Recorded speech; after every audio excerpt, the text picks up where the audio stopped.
نحمده ونصلي ونسلم على رسوله الكريم اما بعد فاعوذ بالله من الشيطان الرجيم بسم الله الرحمن الرحيم وان عاقبتم فعاقبوا بمثل ما عوقبتم به ولئن صبرتم لهو خير للصابرين۔ پارہ نمبر 14 سورۃ النحل، رکوع نمبر 16، آیت نمبر 126، 127 اور 128۔ وَإِنْ عَاقَبْتُمْ، اور اگر تم سختی کرتے ہو، فَعَاقِبُوا، تو سختی کرو، بِمِثْلِ مَا عُوقِبْتُمْ بِهِ،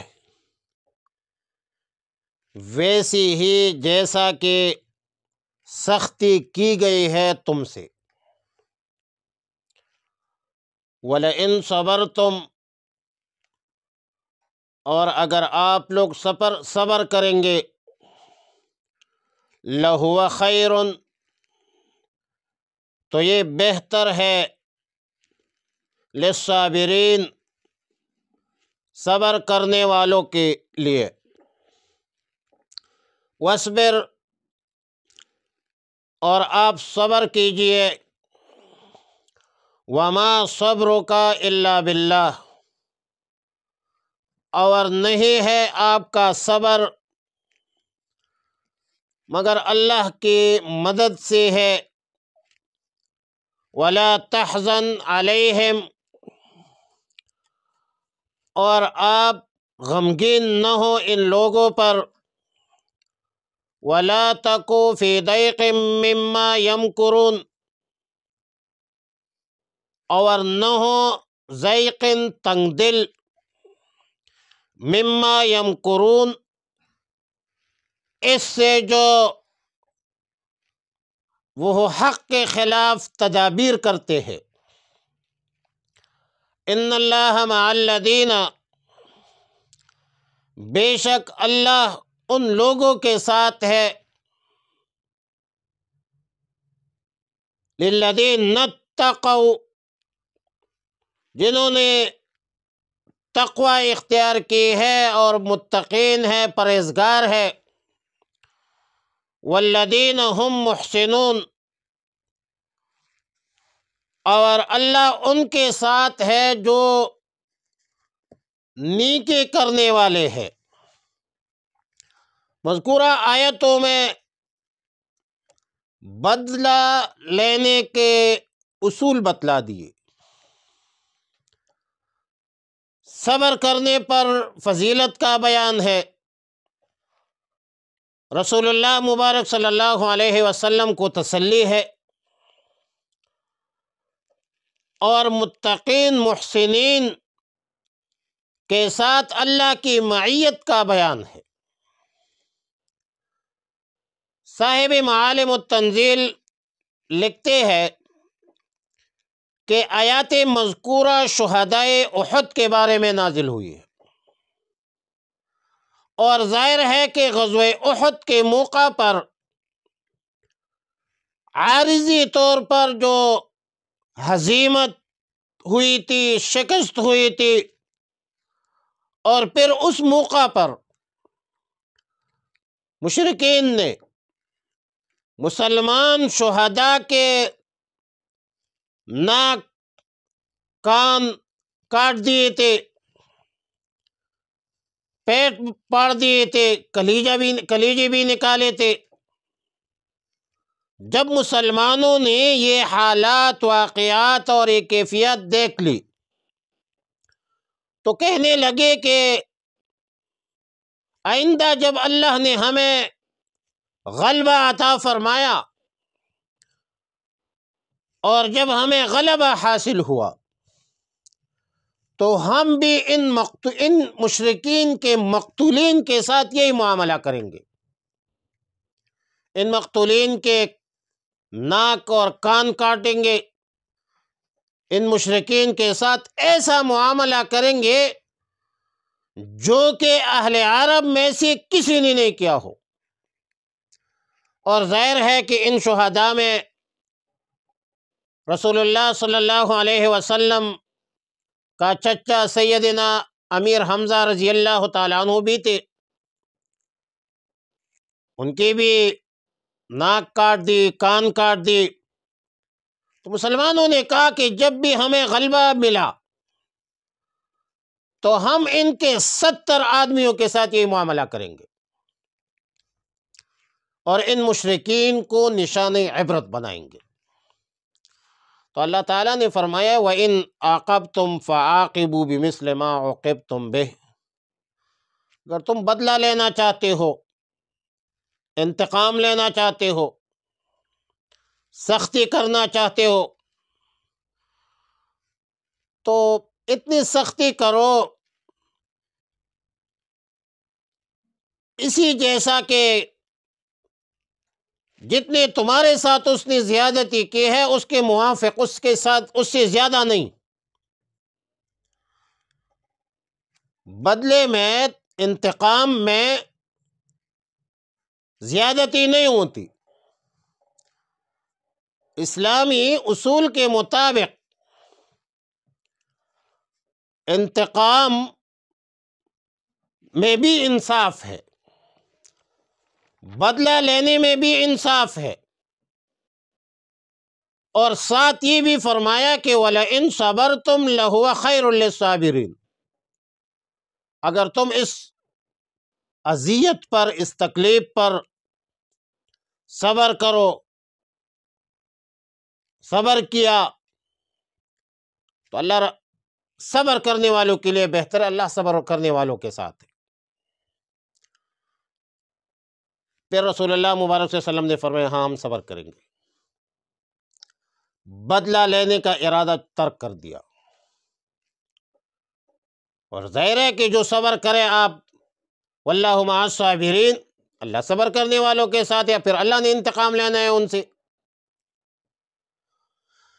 اور آیت نمبر 127 میں فرمایا وَاصْبِرُوا وَمَا صَبْرُكَ إِلَّا بِاللَّهِ، آپ بھی صبر کیجئے، آپ کے صبر بھی اللہ ہی کی توفیق سے ہے۔ وَلَا تَحْزَنْ عَلَيْهِمْ، مخالفت کرنے والوں پر غم مت کیجئے۔ وَلَا تَكُ فِي ضِيقٍ مِّمَّا يَمْكُرُونَ، اور یہ لوگ جو تدابیر کرتے ہیں ان کے بارے میں تنگ دل نہ ہو۔ اور تسلی ہے رسول اللہ صلی اللہ علیہ وسلم کو کہ آپ اپنا کام جاری رکھیں، اللہ تعالیٰ کے احکامات لوگوں تک پہنچائے، جو کہ منصب رسالت کا تقاضا ہے۔ منکرین، معاندین کی تدابیر کی کوئی پرواہ نہ کرے، اپنی جدوجہد جاری اور ساری رکھ کے، نتیجہ اللہ کے اختیار میں ہے، ہدایت اللہ کے اختیار میں ہے، اور ظاہر ہے کہ اللہ رب العالمین مسبب الاسباب ہے، خیر الماکرین ہے۔ لہذا آپ بے فکر ہو کر اپنے فرض منصبی پیغام رسالت عوام الناس تک پہنچا دیجئے، اور امت کی بھی ہر فرد کا فرض ہے کہ اللہ کے احکامات، رسول اللہ مبارک صلی اللہ علیہ وسلم کی تعلیمات تمام لوگوں تک پہنچائے۔ آیت نمبر 128 میں فرمایا ان اللہ مع الذین اتقوا والذین هم محسنون، تحقیق کے ساتھ بلا شبہ اللہ ان لوگوں کے ساتھ ہے جنہوں نے تقوی اختیار کیا ہے اور جو خوبی کا طریقہ اختیار کرتے ہیں۔ ظاہر ہے کہ جب اللہ رب العالمین نے رسول اللہ صلی اللہ علیہ وسلم کو، صحابہ کرام کو تقوی اور احسان کی صفت سے متصف بیان فرمایا، تو ظاہر ہے کہ اللہ کی مدد، اللہ کی نصرت انہی کے ساتھ ہوگی۔ آج کے دور میں بھی جو لوگ تقوی اختیار کرے، احسان کی صفت پر متصف ہو، تو اللہ کا وعدہ ہے اللہ اپنے وعدے کی مخالفت نہیں کرتا۔ ان اللہ لا يخلف الميعاد ومن يتق الله يجعل له مخرجا ويرزقه من حيث لا يحتسب۔ امت مسلمہ کو یہ تعلیم ہے کہ اگر امت تقوی اور احسان اختیار کرے تو یہ دونوں صفات کامیابی کی ضامن ہے۔ اور تقوی کا معنی یہ ہے تحفظ النفس عن المعاصی، نفس کو گناہوں سے محفوظ بنانا۔ جو نواہی ہے، ممنوعات ہے، محظورات ہے، اس ممنوعات سے اجتناب کرنا، گریز کرنا، پرہیز کرنا۔ اور متقی کا تو بہترین ترجمہ جو ہے وہ پرہیزگار ہے۔ اور پرہیزگار اس کو کہتے ہیں جو پرہیز کرتے ہیں گناہوں سے۔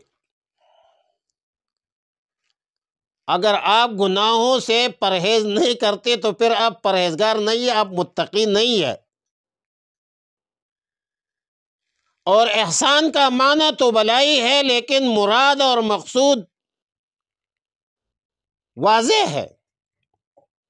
اور حدیث جبریل میں ہے کہ جبریل امین نے رسول اللہ صلی اللہ علیہ وسلم سے پوچھا مل احسان، نبی علیہ الصلوۃ والسلام نے فرمایا ان تعبد اللہ کانک تراہ فإن لم تکن تراہ فإنہ یراک۔ آپ اللہ کی عبادت کریں اور اللہ ہی کی عبادت کریں، اللہ کے لیے عبادت کرے، اور ایسی عبادت کرے کہ اللہ پاک آپ دیکھ رہے ہیں۔ اور اگر یہ کیفیت نہیں بن سکتی تو پھر یہ کیفیت بنا دیجئے کہ اللہ پاک مجھے دیکھ رہا ہے۔ تو پہلی صورت جو ہے جب آپ اللہ کو دیکھ رہے ہیں اس کو کہتے ہیں مکاشفہ، اور جب اللہ آپ کو دیکھ رہے ہیں تو اس کیفیت کا نام ہے مراقبہ۔ تو کامیابی کی ضمانت دو ان تینوں آیاتوں میں یہ ثابت ہے۔ صبر جو ہے یہ اللہ صبر کرنے والوں کے ساتھ ہے۔ انتقام میں بھی انصاف ہے، اگر عفو کرے، معاف کرے تو اللہ درگزر کرنے والوں کو پسند کرتا ہے۔ اللہم انک عفو تحب العفو، اللہ عفو کو پسند کرتا ہے۔ نمبر 3 تقوی، نمبر 4 احسان۔ یہ ترغیب ہے مذکورہ آیتوں میں۔ اللہ تعالیٰ ہمیں عمل کرنے کی توفیق رفیق فرما دے۔ وآخر دعوانا الحمد للہ رب العالمین۔